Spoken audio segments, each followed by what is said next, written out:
Detroit Den 313. We're back, Stephen Will, talking that Detroit Lions football. Before we get going, you know what to do. Bang that subscribe button and do not forget the bell icon so you don't miss any of our new content. Steve, please tell the people what we're talking about, because this is one of those ones where I'm real excited to talk about it. Let's do it. I usually don't get excited about undrafted free agents. It's usually like, I'll do some research. I'll look, see if there's anything worth mentioning. Isaiah Williams from Illinois, who the Lions signed post-draft. Now, I saw something on Twitter. And I was a little familiar with Isaiah Williams because he's a Big Ten guy. I'm very familiar with my Big Ten kids. Someone on Twitter said that he is an Amon-Ra St. Brown clone. And I was like, all right, pump the brakes. Yeah. Like, we're comparing him to one of the top 5 greatest Detroit Lions wide receivers of all time, like already. Like, and going into his second contract, that's what Amon-Ra is. You're comparing Isaiah Williams to him. So I said, I'm interested. I'm interested to see what this person sees. I can't remember who you were. It was a good, we'll get to it, but I wish I could give you a shout out because it opened my eyes and it got me to do some research. I can't say that they were wrong, William. I can't. Now, is he going to go on to have the career that Amon-Ra St. Brown's on track to have? Unlikely. But do I see similarities? Yes. How do you feel about Isaiah Williams? Pump the brakes on Amon-Ra St. Brown. Pump the brakes on that. All right. But that being said, I think that he's a guy who's underrated. He's underrated.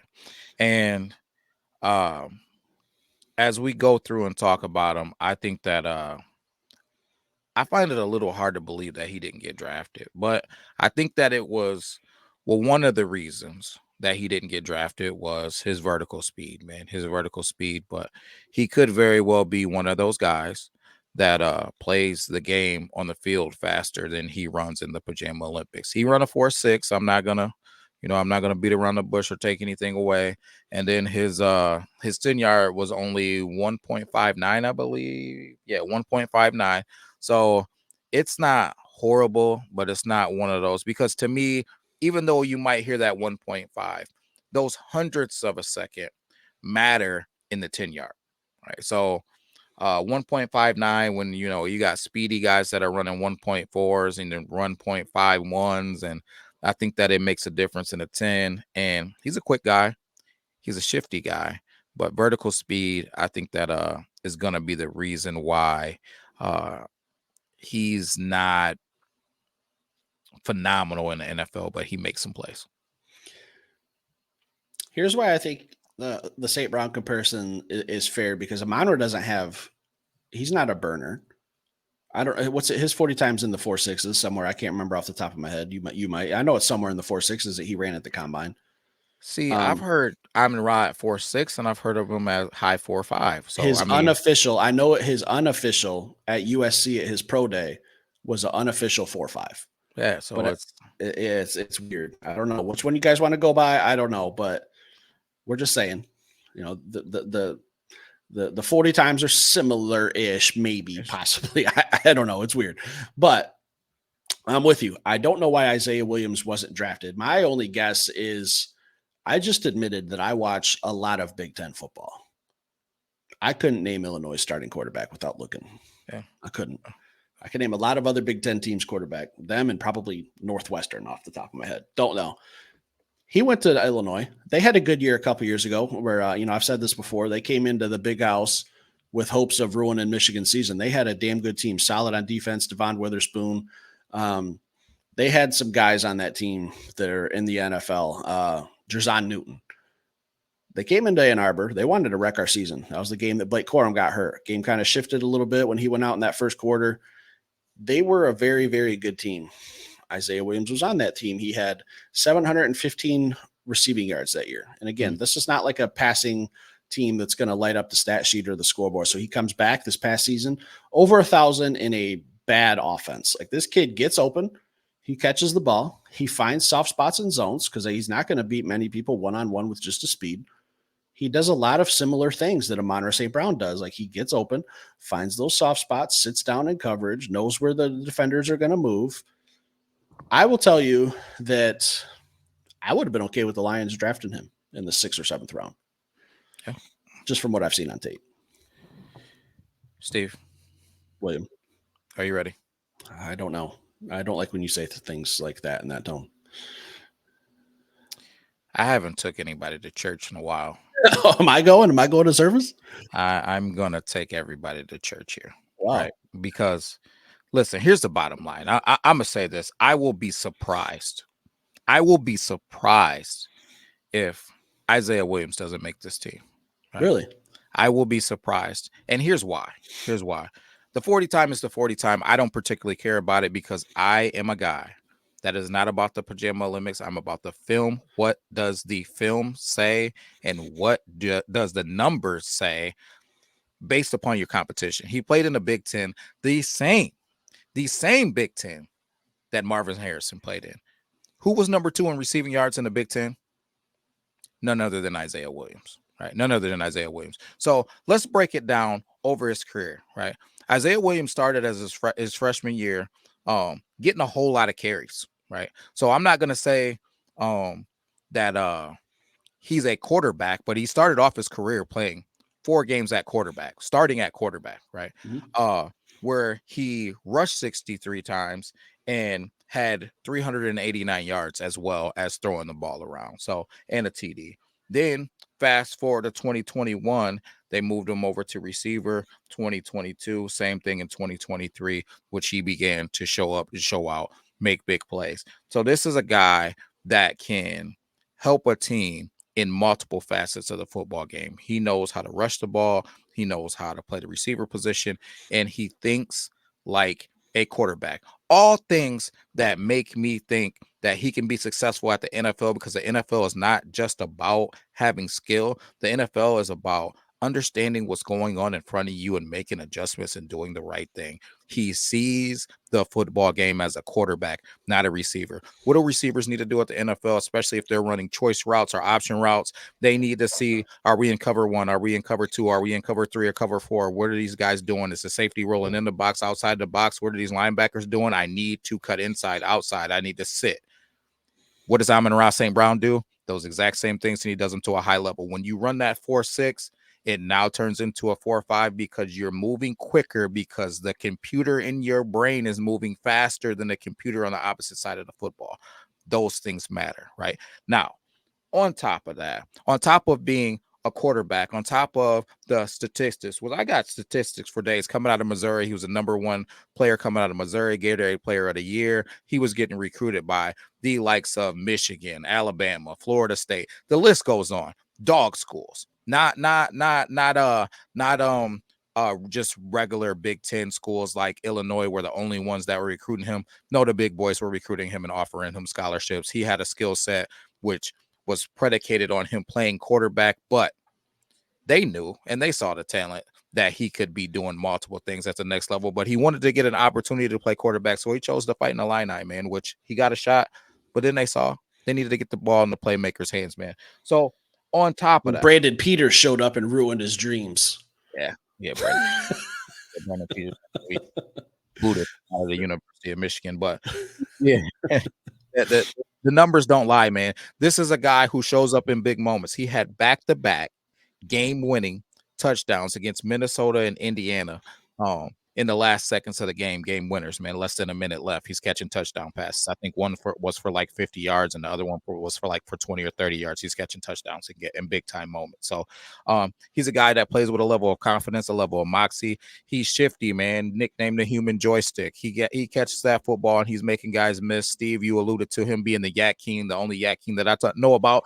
Coming out this year is Malachi Corley, but maybe he's the Yak number 2 king. So yeah, Yak Prince doesn't sound as good, but it's still pretty good on the man, football field. Yeah, he makes plays with the football in his hands, man. So I think for these reasons, man, him being able to see the game like a quarterback, him playing the game with a tenacity and a fearlessness, his numbers matching up with guys, just behind guys like Marvin Harrison. When there was we were talking about Roman Wilson being a great receiver that, I understand that he played in a run-heavy offense, man, but at the same time, when Roman Wilson got the ball in his hands and what I see out of Isaiah Williams when he gets the ball in the hands, it's different, man. It's different. Isaiah Williams in the punt return game, I think that's the reason why he truly makes this team early and gets the opportunity to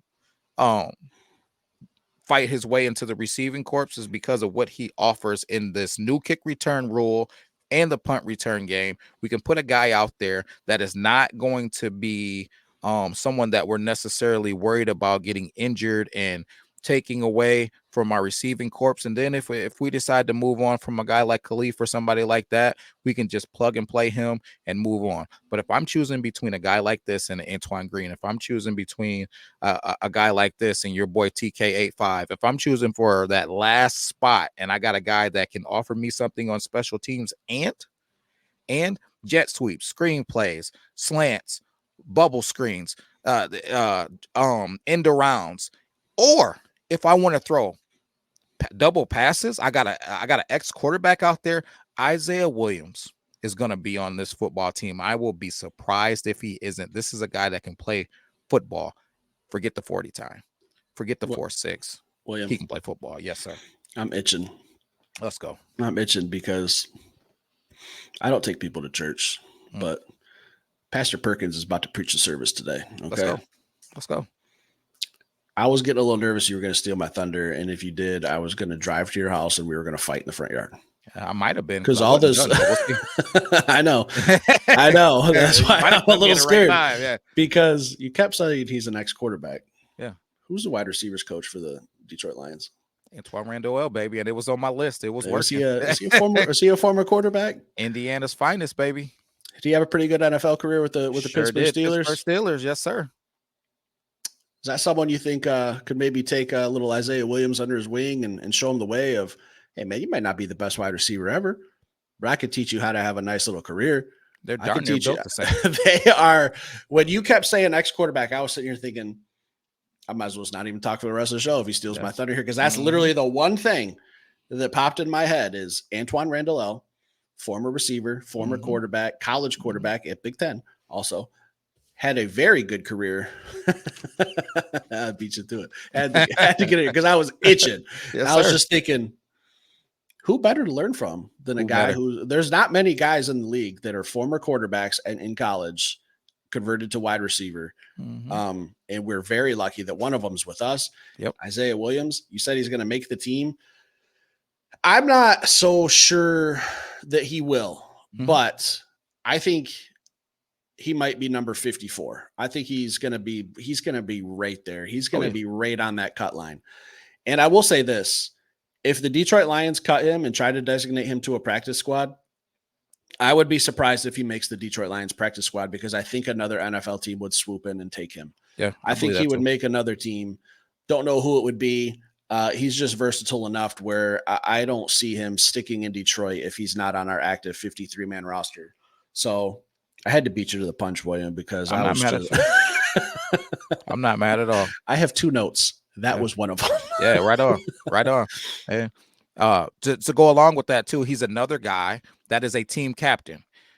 2023, he was a team captain, man. It just seems that it flows into exactly what the Detroit Lions are. They're character guys, man.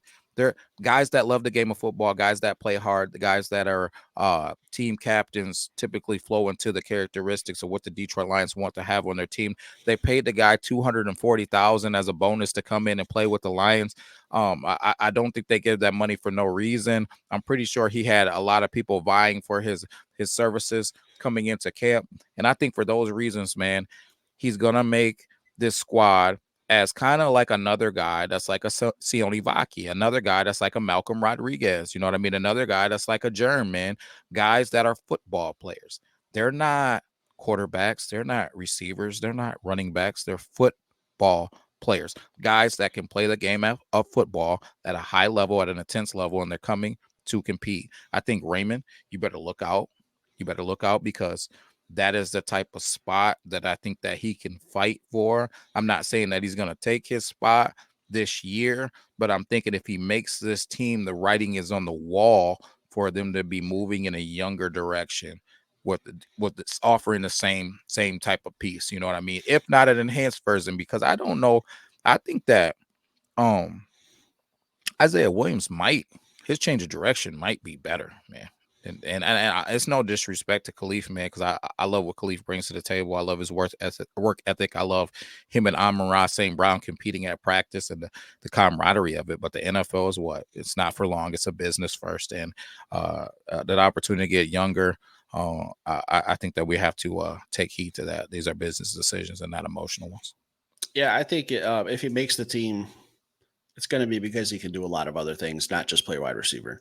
Yeah. We've talked about the new kickoff rule. Mm-hmm. There's going to be some teams throwing out some crazy stuff. We've kind of thrown out the idea of, do you put 11 guys on the field who can be comfortable running the ball, and you just kind of do some backyard bullshit for a minute and just see? Because that's a guy you could have out there. That's another one, like Jamison Williams. We've talked about Jahmyr Gibbs. We don't know what this new kickoff rule is going to be. I'm interested to see what happens, but I don't want to bet the farm that Isaiah makes the team. $240,000, a lot of money. I think that was to get him here, get a look. Didn't go to the combine. I don't believe Isaiah Williams went to the combine. I think he would just did he have a combine invite? I thought he had a combine invite. I thought that was his time from the combine that I looked up. I thought, but let me verify while we're sitting here talking. Yep, combine time and height, 5'9", 182 pounds, 4'6", 4'9" split, 38-inch vertical. I just don't know if the Lions are willing to be done with Antoine Green, because I think that's who he's going to be competing for to make the team. I'm not. I said that I wasn't going to be mean to these guys, but what has Antoine Green done to say that we won't be done with him? But he's only had 1 year. I'll give him that. He's only had 1 year. Listen, I'll give a reason why Antoine Green is behind the 8 ball, and it's actually 2 reasons.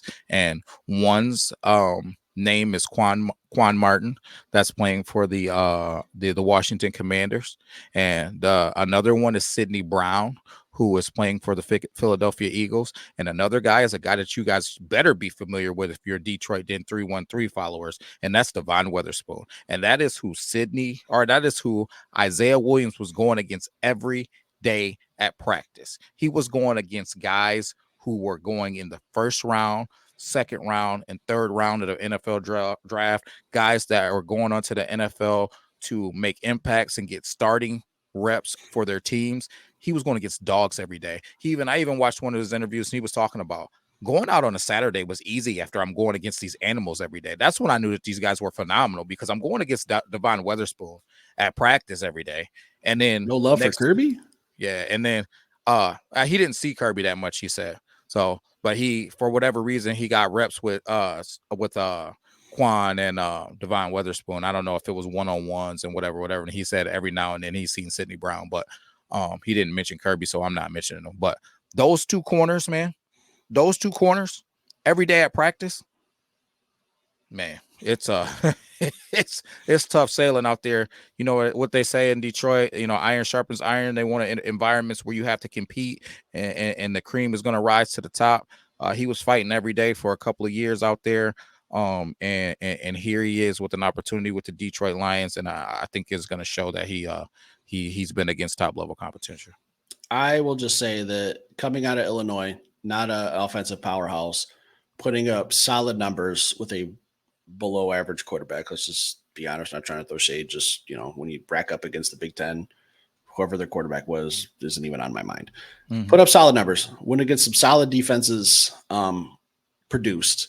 Got a chance. He's coming to Detroit. He's going to be in training camp. Probably the number one person I'm going to be paying attention to in training camp, whether it's on Twitter, whether it's in person at practices. I can't wait to see him.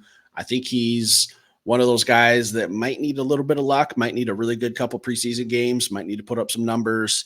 But ultimately, it's going to come down to Brad and Dan, what they think about him, because this is some tough decisions. We're going to be cutting guys, like Will said a long time ago. We're going to be cutting guys that are going to other NFL teams, and they'll get playing time. They'll get opportunities. This is one of those guys in Isaiah Williams that's going to fall into that exact category. So leave some comments down below. Let us know how you feel. Look up his tape if you haven't watched it yet. Yak King. Hit that like button. Stick around. Subscribe. We'll be back later with another show. Yak number 2. Peace.